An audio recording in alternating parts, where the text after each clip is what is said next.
Welcome to the Kitcar History File series, where we'll be going through the industry's past. We'll be visiting old marks of long ago, some modern ones, some mostly older stuff. A lot of archive information with photographs and information on the cars they made, the people involved, and what happened to them.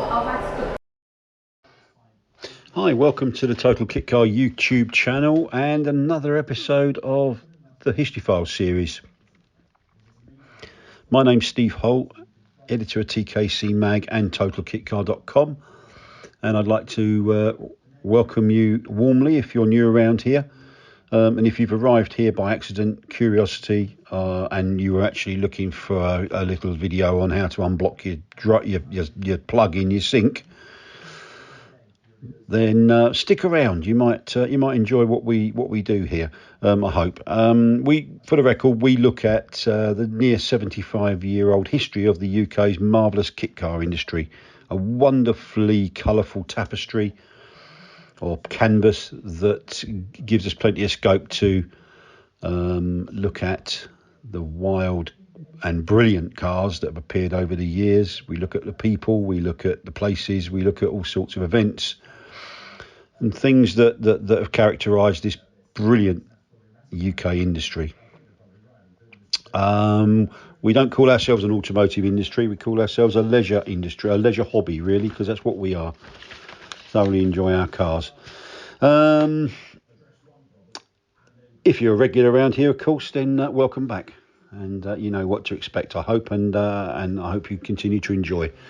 Anyway, the subject of this issue, magazine faux pas, this episode is a little car. Primarily it's on a car called the NAVAJO, or any other illiterate pronunciation of that word. I know the manufacturer used to, for some reason, call it NAVAJO, which always struck me as a bit odd, but it was his car and he can call it what he wanted, I suppose. But let's roll right back. In fact, the company concerned were one of the first kit car and race car manufacturing outfits that were based at what's now become an iconic landmark at Goodwood Motor Racing Circuit in West Sussex, and it's called the Supershell Building. Now, intriguingly, I always assumed, and I know you mustn't assume, but I'd always assumed that Supershell was two words, because after all, the shell bit is to do with the oil company. But according to the good folk in Goodwood's media department, it is one word, and it is Supershell. But let's go back to the days when that building, rather than being a corporate venue, hospitality venue, launch venue, and a very nice shiny building there, and very smart building on the corner at Woodcote, was just an old, almost derelict storage building from when the circuit was RAF West Hampton. But there's a company called it's a chap called Alan Langridge. That's Langridge, and he had been an engineer, a pretty clever one, working in superconductors and great big industrial type magnets.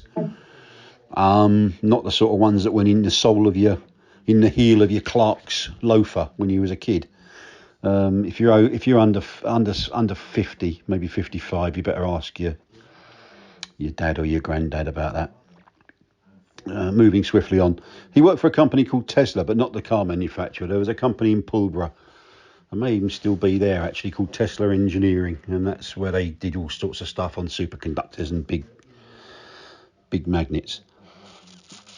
He founded a little company, a little racing car manufacturer at Tangmere, actually, in 1974 under the FSL Cars name, and that stood for the surnames basically of the protagonists: Robert Sankey, a man called Filmer, who disgracefully I can't credit him with his Christian name, for which I apologise, and Alan Langridge. It was 1976. They traded under, their cars were known as Image, under the Image brand. And in 1976, they actually moved to the Goodwood Circuit, which had been described by various colleagues who went there in the 80s, 70s and 80s as being a ghost town, which is really hard to believe given the sheer success and the enjoyment it gives hundreds of thousands of people each year at the various members meeting and revival meeting. But back then, it was used for track days and car testing. And that Supershell Building was the home to the new Image racing cars, because Sankey and Filmer, I believe, had moved on by that time. Alan had enjoyed some pretty good results that had generated quite a lot of orders, and he was very good, I was told, by someone that should know. He was very good at promoting talented young race drivers who didn't really have much of a budget, which is probably most people, unless you're really, really, really, really good. Many produced cars, mainly Formula Fords, under the FF1, FF2, FF2B and FF3 model names.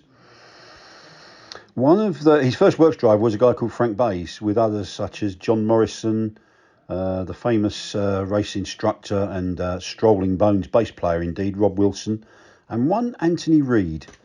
Now, as far as I'm concerned, personally, I think he's possibly one of the most underrated racing drivers that Britain has ever produced. A fearsomely quick driver, not only in tin tops, which he's really good at, and arguably, although he's best known for his exploits in British touring cars, I think for Nissan and MG, he was also a very good endurance racer in Europe and Japan, where he also won the All Nippon F3 Championship, incidentally. But by 1978, he'd been working. He'd won, I think, a scholarship, an SO scholarship, Formula Ford, but didn't enjoy a very successful season. But he'd also been working, I think, had a couple of years at Graham Nern at Caterham Cars, and needing really to get his race career, and I think his personal sort of life back on track. He upped sticks, and he'd heard about Alan Langridge at Image, and he came to an arrangement with Alan. And Alan told me that this was true, because I remember talking to Alan about this in later years. Basically, I think that Anthony Reid, more or less, he worked on the cars during the week, all hours. And I think he did. He lived in a tent behind the Supershell Building, I think, at one stage. And in return, Alan would let him race an Image FF2B in Formula Ford at the weekends. I think another famous Goodwood motorsport team, or associated with Goodwood Circuit, is Madgwick Motorsport, founded by the later FBAR F1 team manager, Robert, I'm going to struggle with this pronunciation, Synge. Forgive me if that's wrong. It's Synge. I really do hate mispronouncing people's names. It's very disrespectful, and I didn't mean to cause any offence. Who was a director, I think, in the latter days of Image, which, excuse me, by 1981 had run its course pretty much. It was there that Alan, rather than take off, he carried on. He formed a new company called Alan Langridge Engineering. He was going to import, because obviously he'd become aware of the kit car industry, which was burgeoning back in those days, thanks to the likes of Philby and his kit car magazines. He was going to import a thing called the Aztec 7, an American kit that was basically a replica. If you want to Google, it's a beautiful thing. It was designed by Bertoni. It was called the Carabo, a Marcello Gandini design, no less, from 1968. And Aztec 7 was a replica of the car that never went in production. I think he got a kit over. He had a go at building it, and then he decided, invariably, like a lot of companies at those days did, he could do a better job. And he constructed one from scratch, actually. And he used a rear-mounted A-series engine with mini subframes. But it turned out he shelved that idea. But then he came up with a Moke-inspired kit car called the NAVAJO. And this one really did come to market. It was... He chose the Austin 1100 stroke Morris 1300. Forgive overseas listeners might have to forgive me for that. You need to Google that. It was at one time a very, very popular, and in fact between 1968 and 1974 the Austin 1100 was, for most of those years of its production life, the biggest selling car in the UK, certainly on a par these days with things like the Corsa, the Ford Focus, etc, etc. So it was a real big seller. He liked it because it had more, it allowed, as a bigger donor car, it allowed more space than a Mini within the cockpit, and it came with front discs as standard, and it also had a larger, the engines as standard were larger, so that's kind of what attracted Alan Langridge to that. Rather than a space frame chassis, he went for a monocoque, but not any old monocoque. It was sheet steel, but it was 18 gauge zinc coated steel, a material known as Zintec. And interestingly, 18 gauge Zintec is twice as thick as a regular steel car body.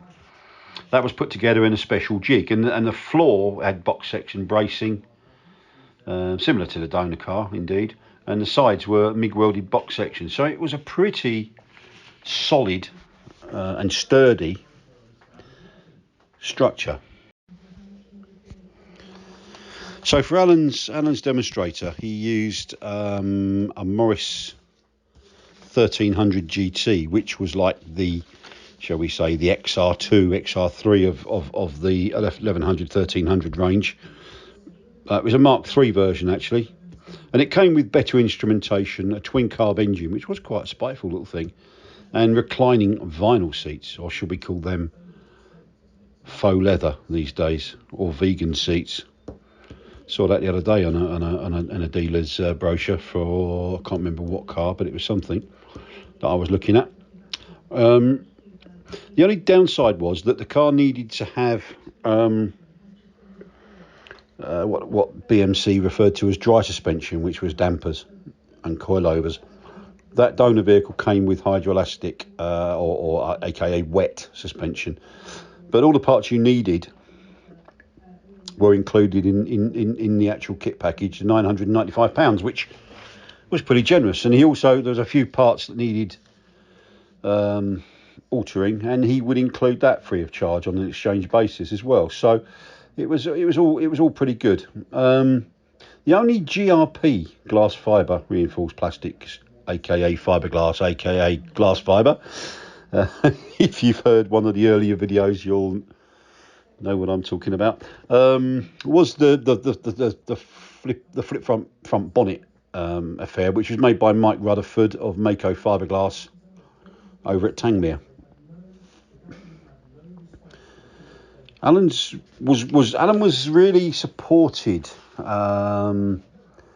encouraged very much, and helped and promoted by the 9th Duke of Richmond, aka Freddie March, Frederick Gordon Lennox at Goodwood. He really got behind Alan's Navajo, and made Goodwood House available for some photos and promotional activities. Alan's wife Janet, she used the red car, I think we see photographed here. She used that as a daily driver, and she was a regular sight around Chichester, area of West Sussex, and that got a lot of publicity for the company.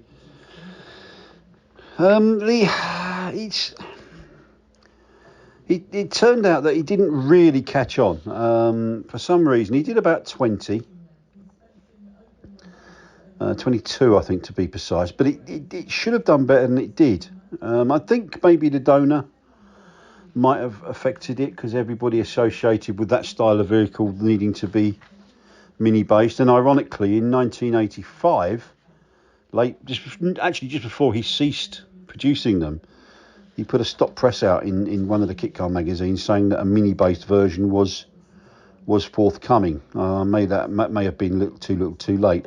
And anyway, just after that, Alan packed up with the Navajo, he set up another race prep and spares and sort of race car brokers operation called AMT, and this stood for Alan Martin, that was Stone, and a man called Trevor, who I don't think was Trevor Carlin, but I don't know his surname. It could have been Trevor Carlin, given what Martin Stone went on to do.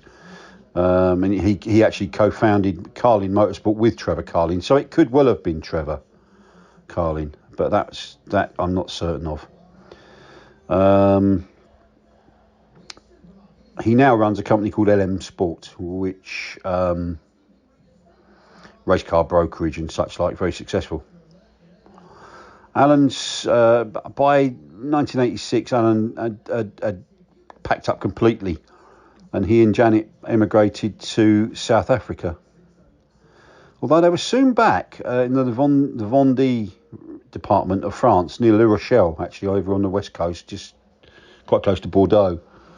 And he ran a very successful Land Rover spares operation.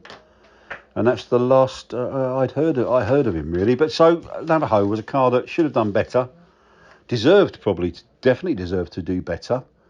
But for whatever reason, it joins that list, massive pigeonhole of cars that should have done better. Indeed, cars that got away, ones that got away. Hope you enjoyed this episode of the Kitcar Files, and I will look forward to welcoming you again to the channel. We've got plans for 2024, which are quite exciting. If you're listening to this in 2025, you'll have to take my word for that. If you haven't already and you've got this far, perhaps you consider subscribing to the channel. I won't go down the usual nonsense about that, but you know why I like you to do that if possible. And give that thumbs up button a little prod for me if you'd be so kind. We do these weekly, and I hope you continue to enjoy them. We also do them in association with Neil Winnington, our video editor, his channel, which is Enwin Motors. So if you head over there and do the same thing that I asked you to do here, that would be much appreciated. And all I've got to say now is, wherever you are in the world, whatever time of the day it is, someone told me the other day they enjoy dropping off to these videos, which is great, really. That's quite nice, really.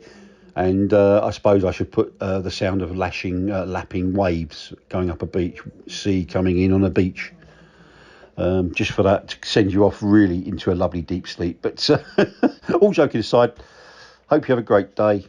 Thanks for visiting once again, and I look forward to welcoming you again next time. Thank you.